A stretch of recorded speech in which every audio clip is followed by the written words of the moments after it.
Fala pessoal, tudo certinho com vocês? Bem-vindo ao canal Papo de Biologia e hoje vamos dar continuidade ao reino protista, que é o reino das algas e protozoários, falando sobre reprodução. A reprodução pode ser de duas formas, a forma assexuada e a forma sexuada. A forma assexuada ela pode ocorrer por bipartição ou cisparidade, que é quando temos aqui um exemplo de uma ameba com seu núcleo, e esse núcleo ele se divide em dois, e com isso ocorre uma divisão da membrana em dois, e formando dois seres, idênticos ao ser original. Então isso é uma reprodução por bipartição. A esquizogonia ela ocorre quando uma célula protista infecta uma hemácia, e essa célula começa a se reproduzir, e nessa reprodução formam novos seres protistas, e com isso há uma liberação destruindo a hemácia. Isso é que ocorre na malária. A reprodução assexuada ela pode ocorrer de várias formas. Uma delas, a conjugação, que é a união temporária de dois indivíduos com a troca do material genético.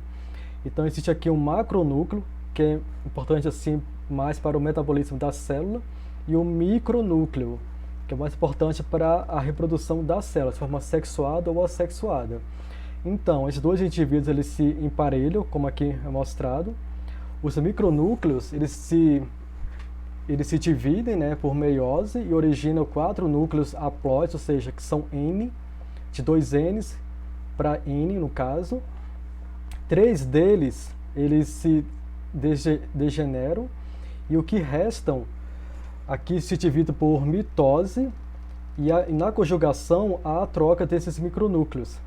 Com isso, esses seres se separam, e esse micronúcleo que aqui resta, eles se dividem por mitose, e um deles se desenvolve e vira um micronúcleo, e outro vira um macronúcleo.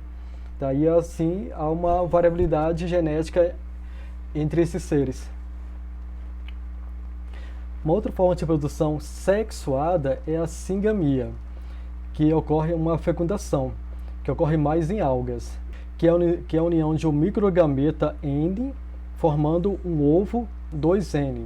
A isogamia ocorre quando os dois gametas são idênticos morfologicamente e são móveis, têm aqui seus flagelos. A heterogamia, então hétero vem de diferente, iso vem de igual, tá?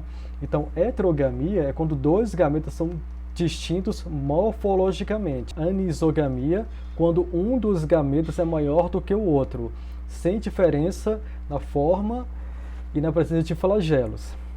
A oogamia é quando os gametas diferem na forma, quando um é pequeno, que pode ter flagelo ou não, e o outro ele é grande e ele é imóvel. Tá? Esse aqui ocorre em algumas algas, mas principalmente em animais e plantas. Tá? E a reprodução das algas, principalmente as macrófitas, pode ocorrer assim, como esse exemplo aqui dessa alga verde, do gênero uva. Então, essa alga aqui é o esporófito. O esporófito ele é diploide, ou seja, ele é 2N.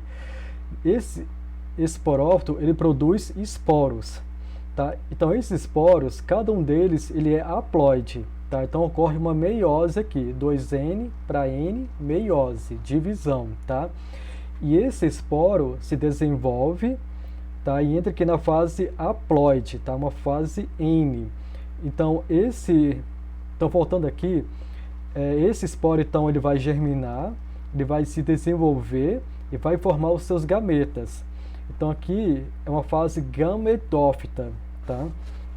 Então a fase gametófita, ela produz o quê? Gametas.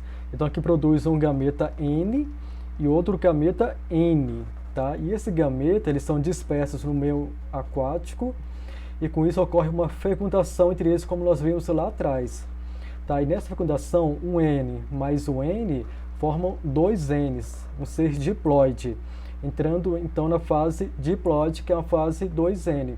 E esse ser diploide forma um zigoto, que através da germinação ele vai se desenvolver e vai formar um esporófito, que é 2N, que aí vai dar toda a continuidade do ciclo. Legal, né? Então, pessoal, essa aula foi bem curtinha, bem rapidinha, mas agradeço muito a sua atenção. Se curtiu, dá um joinha, deixa os comentários e até a próxima. Tchau, tchau.